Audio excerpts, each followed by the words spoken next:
qui a pour nom Catherine Horteux Perega et qui est une sorte de comment dirais-je, de petite mère courage, puisque ayant déjà un métier, elle s'est lancée et a créé, a fondé les éditions Le Vent se lève. Et ça, fonder quand même une maison d'édition à notre époque, c'est peut-être pas évident. Catherine, bonjour. Bonjour. Bonjour et bienvenue dans le studio de Radio Coteau. Oui, je disais, donc édition Le Vent se lève, c'est nouveau, ça vient de sortir, hein, vous avez créé ça à la fin de l'année. C'est tout neuf, la maison d'édition a été créée en octobre de l'année dernière, le 10 octobre 2011, ouais. Et les 2 premiers livres sont sortis le 10 mai, donc c'est tout neuf, tout nouveau, tout frais. Oui, alors je suppose que le parcours n'a pas été évident. Non, parce que vous, dans votre profession habituelle, ça n'a rien à voir avec les éditions quand même. Non, ça n'a rien à voir. Je pense que la veine éditoriale, l'intérêt pour tout ce qui touche au livre date de très longtemps et est ressorti un petit peu sur le tard. C'est vrai que j'ai un métier en parallèle qui est complètement différent, mais qui a quand même un lien. En fait, je suis consultante dans un cabinet qui accompagne, conseille les comités d'entreprise, les comités hygiène et sécurité, donc derrière très souvent les syndicats, dans la défense des salariés, des emplois, des conditions de travail, au titre des prérogatives que leur accorde le Code du travail. Voilà, donc ça m'a fait rencontrer beaucoup de personnes qui ont pour moi une valeur inestimable, même souvent cachée. Oui, mais de là à créer une maison d'édition, à fonder une maison d'édition quand même. Voilà, alors moi j'ai longtemps cru, parce que j'ai un parcours plutôt dans l'entreprise, mais au départ je crois que je suis une littéraire finie, c'est-à-dire que j'ai beaucoup aimé tout ce qui touchait à la littérature et à l'écriture aussi, et j'ai cru longtemps que je voulais être libraire. Donc pendant longtemps, le rêve, tout le monde je crois a un rêve plus ou moins enfoui qui ressort à certains moments un peu plus fort qu'à d'autres. Je pensais que je voulais être libraire, proposer des livres, et je me suis aperçue tardivement, il y a 2-3 ans, qu'en fait ce qui m'intéressait c'était plutôt d'être avant, c'est-à-dire dans la conception du livre, dans la proposition au lecteur d'un livre et derrière d'une idée du monde ou même d'un projet, et pas seulement, si je peux dire, et je m'en excuse auprès des libraires, de vendre, de proposer des livres qui existent déjà. Voilà, la création m'a attiré. Vous êtes plus peut-être donc une travailleuse de l'ombre. Vous restez derrière et vous organisez. Oui. Plus que d'être en avant. Voilà, c'est tout l'intérêt de ce qu'on appelle un peu pompeusement la conception éditoriale. L'éditeur, pour moi, c'est quelqu'un qui fait un peu la maïeutique, c'est-à-dire qu'il va chercher, qui va essayer de trouver des pépites, c'est-à-dire des écrivains, des auteurs, ou parfois des personnes qui n'écrivent pas eux-mêmes, ce qui est le cas un petit peu pour les 2 premiers livres, mais qui va essayer de les mettre en valeur, de les faire sortir de l'ombre, tout en restant lui-même comme qui dirait un chef d'orchestre qui fait jouer un violon, une flûte, un piano, mais qui normalement reste juste le metteur en scène de tout ça. Donc c'est l'idée un peu d'être effectivement dans l'édition celui ou celle qui propose, qui va chercher, mais qui ne se met pas en avant aussi. Mais vous auriez très bien pu rencontrer ces gens et les pousser à aller écrire ou dans une autre maison d'édition. Mais vous avez quand même créé la maison d'édition. Oui, il y a quand même l'idée depuis longtemps de créer quelque chose. Alors on a peut-être tous, ou du moins certains, un peu ce fantasme de laisser quelque chose à qui, aux autres, à ses enfants, et donc de créer. Donc il y avait quand même l'idée d'un projet d'entreprise aussi, parce que au-delà du livre, il y a toute une économie du livre qui est complexe et difficile. Donc c'est vraiment un projet d'entreprise également. On y reviendra un petit peu aussi, que je voudrais très social, c'est-à-dire que je voudrais créer une coopérative. Pour l'instant c'est pas possible, mais c'est un projet aussi. Mais voilà, pour répondre à la question, il y a effectivement l'idée de proposer des livres, mais aussi de pouvoir en éditer d'autres, et tout ça nécessite de les choisir, de pouvoir les vendre, et pouvoir en proposer d'autres, quoi. Oui. Pas seulement d'aller aller chercher des auteurs et les proposer à d'autres éditeurs. Mais donc vous venez de dire que vous êtes mère de famille, si j'ai bien compris. Donc vous avez un métier, vous êtes mère de famille et vous fondez la maison d'édition Le Vent se lève. Vous arrivez à dormir quand même des fois? Oui, j'arrive à dormir, et puis avec l'âge, on a moins besoin de sommeil, donc c'est très pratique. Ah oui, quand même à 25 ans. Mais oui, alors c'est un côté peut-être boulimique en termes d'action, parce que je m'aperçois plus j'avance en âge, plus, comme je dis des fois, je suis orientée action, c'est-à-dire j'aime bien créer quelque chose et le concrétiser. Donc là, c'est parti il y a 2 ans, pour être plus précise, d'un bilan de compétences. Donc j'encourage tous ceux qui ont des petits doutes sur leur orientation, qu'est-ce que je fais demain, qui cherchent à trouver un sens à leur vie professionnelle, notamment la crise de la quarantaine ou de la cinquantaine, à faire un bilan de compétences, parce qu'il en sort des choses assez étonnantes, enfin du moins pour moi. Et donc il y a tout le côté littéraire qui est ressorti. Je dis ressorti parce que pour l'instant je suis dans un métier qui est très orienté vers la vie des entreprises, l'économie, les difficultés de l'économie, de l'emploi. Et là, grâce à ce bilan de compétences, puis à la personne qui était une psychologue qui m'a accompagnée, au fil des heures, j'ai vu sortir cette envie de créer une maison d'édition. Donc ça, c'était il y a 3 ans. Bon, c'était perçu comme un rêve, donc je l'ai laissé de côté. Et puis il y a à peu près 2 ans, c'est revenu en force en me disant quand même, je vais pas laisser ça sur le bord du chemin. Donc j'ai fait une formation à l'édition grâce au DIF.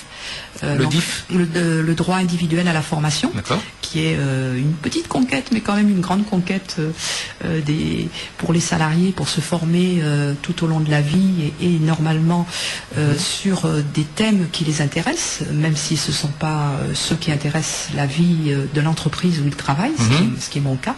Donc j'ai pu obtenir, faut batailler un petit peu, mais enfin ce droit à la formation. Et là j'ai découvert donc tout ce monde de la conception éditoriale, de la chaîne du livre, de l'édition, de la commercialisation, de l'imprimerie. Et j'ai... Vous n'avez pas eu peur? Ça laisse à réfléchir quand même. Non, pas vraiment. Au départ, j'étais dans une posture vraiment d'humilité, de très grande modestie, en me disant comment peut-on s'imaginer éditeur quand on démarre comme ça. Et j'ai été encouragée quand même par les formateurs qui me disaient, souvent les éditeurs aujourd'hui, ceux qui se lancent sont des artistes, qui se lancent sur un concept, une idée, mais qui derrière n'ont pas forcément ce que je dois malheureusement dire le nerf de la guerre, c'est-à-dire le sens de la gestion, le sens du marketing, le côté commercial. Le côté commercial. Et ça, c'est vrai, par ma formation et par mon expérience professionnelle, je l'avais un petit peu spontanément. Donc on m'y a encouragé en me disant construisez le projet, ce que j'ai fait petit à petit. Et puis voilà, ça a été plus long parce que moi je pense que tout doit aller très vite. Je crois toujours qu'en 3 mois ça va être fini. Donc il a fallu à peu près 1 an pour aboutir, déposer les statuts, créer l'entreprise, etc. Une petite année de plus pour arriver vraiment à mettre les 2 premiers livres en librairie, mais enfin ça y est, c'est fait. En parallèle de tout le reste, c'est vrai. Et quand on dit arriver à mettre les livres en librairie, ce sont les librairies régionales, départementales, hexagonales? Alors ça, je m'y attendais un peu par la petite formation que j'avais eue. C'est vraiment le plus difficile, je pense, dans l'édition, c'est tout ce qu'on appelle la distribution, puisque quand le livre est créé, c'est un bel objet souvent, mais voilà, il faut qu'il soit entre les mains des lecteurs et tout ça passe par les circuits de distribution, les libraires. Et là, il y a toute une économie de l'édition que j'ai découverte peu à peu, qui passe par des grandes maisons de distribution, diffusion. Il y en a quelques-unes très très grandes qui distribuent donc les livres chez tous les libraires de France. Mais pour une toute petite maison d'édition toute jeune, on vous dit faites vos preuves, revenez nous voir quand vous aurez un catalogue, que vous aurez fait vos preuves au moins en région. Donc c'est difficile d'accès. J'en ai fait une première expérience un petit peu cuisante parce que je pensais avoir facilement mes livres dans toutes les librairies de France et peut-être de Navarre. Et du coup je me suis entendu dire faites vos preuves en région. Donc je suis passée par un distributeur diffuseur qui s'appelle le Comptoir du Livre, qui doit être bien connu des libraires qui nous écoutent peut-être, et qui diffuse en Midi-Pyrénées, Languedoc-Roussillon. Mais c'est quand même un circuit un peu difficile. Alors après, beaucoup de petits éditeurs font ce qu'on appelle de l'autodistribution, c'est-à-dire mettre les livres dans le coffre de la voiture et font la tournée des libraires. Alors, je l'ai fait un petit peu, notamment dans le Gers, pour me présenter, mais pour moi, c'est un côté un peu artisanal, quoi. Il faut arriver quand même à une distribution plus nationale, plus ambitieuse. Donc, le second challenge pour moi de 2012, c'est de trouver ce diffuseur national, de façon à ce que les livres ne soient pas seulement en région, ou, il faut le dire aussi, sur des circuits Internet, je sais que les libraires n'aiment pas beaucoup la distribution par Internet et je les comprends bien, mais pour se lancer au départ, c'est vrai que c'est facile d'avoir quand même la diffusion sur des sites. Oui, surtout qu'au niveau de la diffusion, tout du moins les deux premiers ouvrages, ce sont pas des livres qui touchent la région, ça touche l'Hexagone, quoi, voire plus, parce que ça parle de mentalité. Voilà, alors je peux peut-être expliquer un petit peu les deux premiers livres. Donc, peut-être, oui, si vous voulez, mais plutôt qu'expliquer les deux premiers livres déjà, c'est expliquer aussi la mentalité des éditions. Parce que c'est relié tout ça. C'est à ça que je pensais. Donc la ligne éditoriale. La ligne éditoriale. Comme on dit, voilà, c'était très joli mot, j'aime bien la ligne éditoriale, ça fait très chic. Alors déjà, le nom Le vent se lève, point d'exclamation, je tiens beaucoup à mon point d'exclamation, parce que pour moi c'est un signe d'optimisme, de dynamisme, de regard vers l'avenir, même si ce n'est qu'une petite ponctuation. Ce nom-là, alors peut-être que vos éditeurs le connaissent bien, c'est le nom d'un grand film de Ken Loach, Le vent se lève, qui est consacré aux résistants irlandais contre, entre guillemets, l'occupant britannique. Mais j'avoue que quand j'ai trouvé le nom, je ne connaissais pas le film de Ken Loach. C'était plutôt Le vent de la révolte auquel vous pensiez? Voilà, tout à fait. Et en fait, c'est à force de chercher un nom, parce que j'avais un autre nom que j'ai voulu prendre, mais qui était moins accessible et qui en plus était déposé, parce que j'ai voulu créer une marque. Donc j'ai déposé ce nom Le vent se lève à l'INPI, qui est l'Institut national de la propriété intellectuelle, de façon à le protéger, et celui que j'avais en tête était déjà pris. Donc je suis partie dans une longue recherche de noms assez amusante, parce que je suis partie sur des noms toujours autour du thème de la résistance, de l'espoir d'un monde meilleur, d'un coin du ciel qui se lève même s'il pleut ou qu'il y a de l'orage, et qui donne un peu cette envie d'un avenir meilleur. Donc j'ai cherché plein de noms, j'ai beaucoup cherché des noms indiens. Je vais vous expliquer pourquoi. Indien d'Amérique, parce que je pensais beaucoup à ce film Danse avec les loups. Et peut-être que vous vous rappelez qu'il y a la jeune indienne, qui en fait est une blanche métissée indienne, qui s'appelle Celle qui se dresse avec le poing levé. Et je me disais, ce nom-là, c'est tout à fait ça qu'il me faut, sauf qu'il était en anglais ou en français. Donc j'ai cherché sur Internet, c'est incroyable, j'ai trouvé des sites de langue comanche. Et le jour où j'ai trouvé le fameux nom, je crois que c'était en comanche justement, j'en suis pas tout à fait sûre, enfin en langue indienne, c'était un nom absolument imprononçable, pas du tout marketing, donc j'ai abandonné.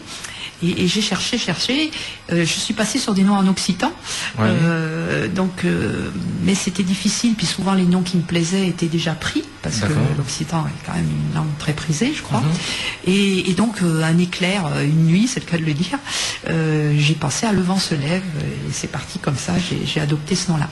Donc voilà, une ligne éditoriale consacrée à la société d'aujourd'hui. Alors, c'est vrai que j'ai fait aussi il y a longtemps des études de sociologie et j'étais passionnée par ça, les sociétés, les hommes et les femmes dans les sociétés. Donc la société d'aujourd'hui, et comment des personnes aujourd'hui peuvent donner un message de combativité, de lutte, il faut employer le mot, de résistance par rapport à des injustices, des choses iniques, non équitables, qui les révoltent et qui du coup les amènent un jour à prendre position et à sortir de l'indignation que Stéphane Hessel nous conseille, mais qui à mon avis ne suffit pas.